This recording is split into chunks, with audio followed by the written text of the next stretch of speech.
If you've ever gone on a romantic getaway, then you know how exciting it feels to unplug, unwind, and reconnect. That's exactly what I thought would happen when I rented a secluded cabin with my wife. But what we found in those woods changed everything, especially her. She came back with me, but not as the same woman I married. This is the true story of what happened in that cabin and why I'll never go back. I'd always thought of myself as a fairly grounded guy. I didn't believe in ghosts or curses or evil in the woods stories. I worked in real estate in Chicago, owned a modest condo downtown, and lived with my wife of 3 years, Marcy. Marcy and I had been going through something, not a crisis exactly, but distance. Her hours as an ER nurse were grueling. She'd come home exhausted and quiet. I'd be working late, checking listings and fielding emails from clients. We barely had conversations anymore that didn't revolve around groceries, sleep schedules, or So, when I found the listing for a remote cabin upstate 2 hours outside of Eagle River, Wisconsin, I thought it might be the perfect getaway. The pictures were stunning. Wooden beams, stone fireplace, wraparound porch overlooking a lake, and nothing but trees for miles. No cell reception, no email, no Wi-Fi. Just us.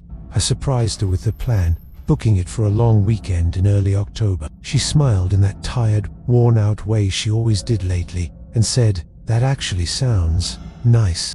We left early Friday morning, tossing our bags into the back of my SUV, coffee in hand. The drive up was uneventful until we reached the final 10 miles of forest roads. The pavement gave way to gravel, and then to packed dirt. The trees closed in, tall and dense, throwing heavy shadows over the car. As we finally pulled into the clearing, the cabin emerged from between 2 giant pines. It looked even better than the photos. Nestled right at the edge of a calm lake, it had a steep A-frame roof and dark green trim. A light breeze carried the faint scent of cedar and cold water. "This is beautiful," Marcy said, stepping out of the car, stretching her back. Her eyes looked a little clearer than they had in weeks. I smiled. "Told you, no hospitals, no emails. Just you, me, and 3 days of peace." We unpacked quickly and took a short walk down to the dock. The water was glassy and silent. No boats, no nearby cabins, just wind through the trees and birds overhead. It was perfect. That night, we opened a bottle of wine, lit a fire, and sat on the big leather couch with a throw blanket. She laid her head on my shoulder. I remember thinking, we needed this. We're going to be okay. I was wrong, very wrong. That night, I fell asleep easier than I had in months. The bed was firm, the room was quiet, and the fire had left the whole cabin feeling warm and comfortable. I wrapped my arms around Marcy, listening to the wind outside whispering through the pine trees. Marcy, but around 3:12 a.m., I woke up, not from a nightmare, not from a sound I could place. It was more like a presence, like someone had leaned in close to me while I slept. I opened my eyes and sat up slowly. The room was pitch black aside from the moonlight leaking through the curtains.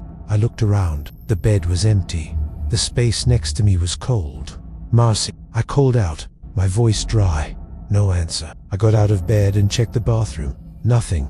Living room, dark and empty. I started feeling a rising tension in my chest. I opened the front door, stepping onto the porch, barefoot in just my boxers and t-shirt.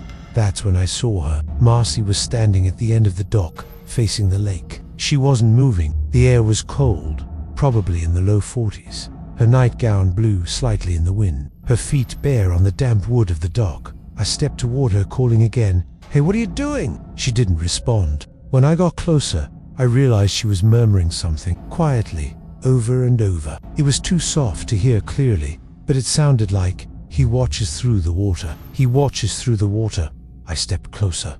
"Marcy?" I asked again, more forcefully. This time she turned slowly. Her face was pale, and her eyes didn't seem to focus on me, like she was looking through me. "Marcy, let's go inside," I said gently. "It's freezing out here." She nodded once, slowly, and followed me back to the cabin without saying a word. Back inside, I got her under the blankets, made some tea, and tried to get her to talk. "Do you remember going outside?" I asked. She looked at me, confused. "I was outside.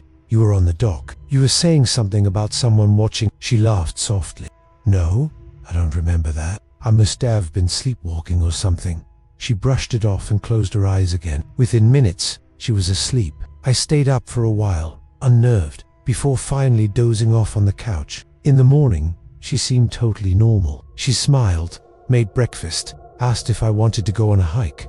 I debated telling her again what had happened, but I didn't want to freak her out. Maybe it was just sleepwalking. We spent most of Saturday hiking along the edge of the lake. We found an old mosque of a shed in the woods, but the door was chained shut and nearly buried in vines. Still, the air around it felt wrong. I caught Marcy staring at it for a long time, before I finally took her hand and pulled her along. That night, we grilled steaks and played cards. It almost felt like everything was back to normal again, until I woke up again. 3:13 a.m. empty bed. I didn't hesitate this time. I went straight to the dock. She wasn't there. Instead, I saw her standing just inside the tree line. Her arms were at her sides, and she was staring into the forest. "Marcy," I called. This time she didn't respond at all. I walked toward her, slower this time, heart thudding against my ribs. When I reached her, she turned toward me, and her face stopped me in my tracks. Her nose was bleeding. Not like a drop or two, there was a thin line of blood running from both nostrils down her chin, staining her white nightgown. But she just smiled and said, "It's okay.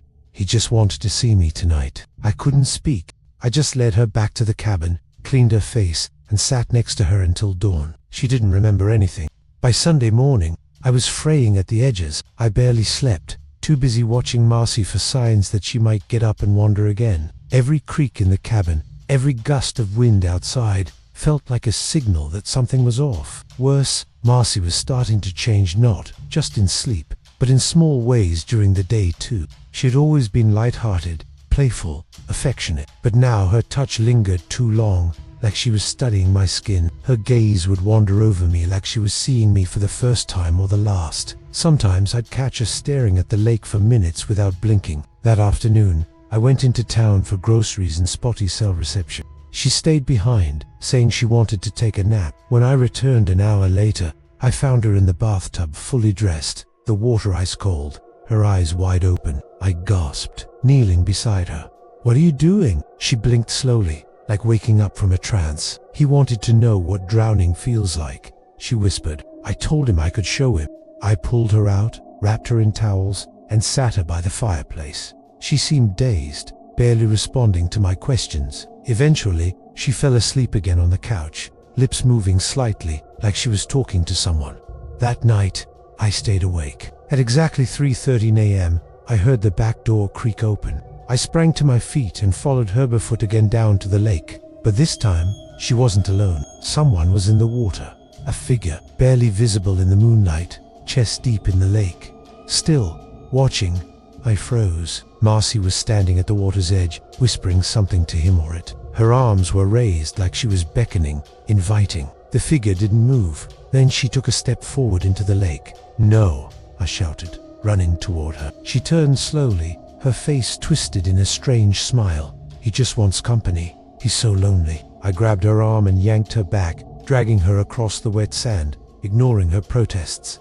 When I turned back, the figure was gone. Monday morning, the next day, I decided we were leaving. She resisted at first, said she didn't want to leave yet, said the cabin made her feel closer to something, that she felt understood here. I lied and said we'd be back in a week, that I just needed to check on work. That seemed to satisfy her. I packed in a frenzy while she took a nap, but when I went to load the car, I found all 4 tires slashed. Clean cuts, a serrated blade. My stomach dropped. "There's no way she..." I went inside. "We can't leave right now," I said, trying to keep calm. "Flat tires. Probably hit something on the road in." She didn't seem surprised. Instead, she said, "Then maybe we were meant to stay." That night, I set up a camera in the bedroom while she slept. I watched her through the viewfinder for hours. At exactly 3:13 a.m., her eyes opened. She sat up slowly, her movements jerky like a marionette being pulled by invisible strings. She turned to face the window and whispered, "He's inside now." I shut the camera off. I couldn't breathe. I felt like something had walked into the room. The air got heavy, electric, and then I saw the bathroom door creak open, but no one was there. The next day, I went out back, trying to make a call. No signal, but I noticed something odd deep. Fresh footprints in the muddy earth around the dock. They weren't mine, and they weren't Marcy's. They were too large, too wide, and they didn't come from the water. They led into it. I followed the path down and saw something sticking out from beneath the duck, an old rusted chain, submerged in the water. Attached to it was something heavy and muscular. I pulled it up. It was a box rotting wood, sealed shut with nails and wire. I forced it open. Inside were bones, human bones, and a waterlogged journal, its pages still faintly legible. The last entry read, "I cannot let her leave. She was mine before, and she will be again. If I sink into the lake, I will take her with me. I will wait. I will wait. I will wait." I raced back to the cabin, heart pounding, hands trembling from what I'd found beneath the dock. The journal, the bones, the possessive tone in those final entries. This wasn't just a haunting, this was an obsession carried beyond death. Marcy was standing at the kitchen window and I burst in, the morning light casting a pale blue glow over her face. "He's awake now," she said calmly, as if commenting on the weather. "Who?" I asked, though I already knew. "The man in the lake," she replied, smiling softly. "He said you shouldn't have touched his things." I froze. Her tone wasn't accusatory. It was protective, as if she was on his side. I didn't tell Marcy what I'd found in the box. That night, while she was asleep, pretending to buy, went through the rest of the journal. It belonged to a man named Henry Callista, a recluse who'd lived on the lake decades ago. According to the earliest entries, he had become obsessed with a young woman who'd stayed in the cabin one summer in 1972. He never named her. He wrote about watching her brush her hair through the window, about stealing her photo from her clothesline, about sitting in his rowboat just off the dock, waiting for her to look at him. When she eventually left, he broke into the cabin and stole a pair of her shoes. He left flowers in her dresser. He wrote her name in blood beneath the bed. The last entries were unhinged. I asked her to stay. She screamed. I had to stop her screaming. They buried her in the woods, but she doesn't rest. The lake listens. The lake will keep me, and I'll wait. I'll wait. And then, one entry from what must have been his final days. She came back. She looked different, but I knew her eyes. This time, she won't leave. On Tuesday night, I caught Marcy standing in front of the bedroom mirror again. Same as before, motionless. Only this time, she was humming a slow, broken melody. I didn't recognize, but it echoed what I'd heard on the camera the night I caught her sleepwalking. "Marcy," I whispered, approaching her from behind. She didn't blink, didn't flinch. She simply raised her hand, placed it against the mirror, and said, "He's behind me." I spun around. No one was there. When I turned back, her reflection was smiling, but she wasn't. I yanked her away from the glass and slammed a towel over it. She gasped, startled, as if waking up from a deep trance. "What are you doing?" she cried. "You were sleepwalking again." I lied, but she knew something was wrong, and I knew it wasn't just sleepwalking anymore. That morning, I drove to the tiny town library in desperation. I gave the old librarian the name from the journal Henry Callista and asked if he was ever in the papers. She nodded grimly. "Disappeared. 1974, she said. "Police never found his body. Just a boat washed up on the rocks. Cabin was empty. Girl he was fixated on. She'd vanished a month before that." "What was her name?" I asked. The librarian looked it up. Emily Becker. That name.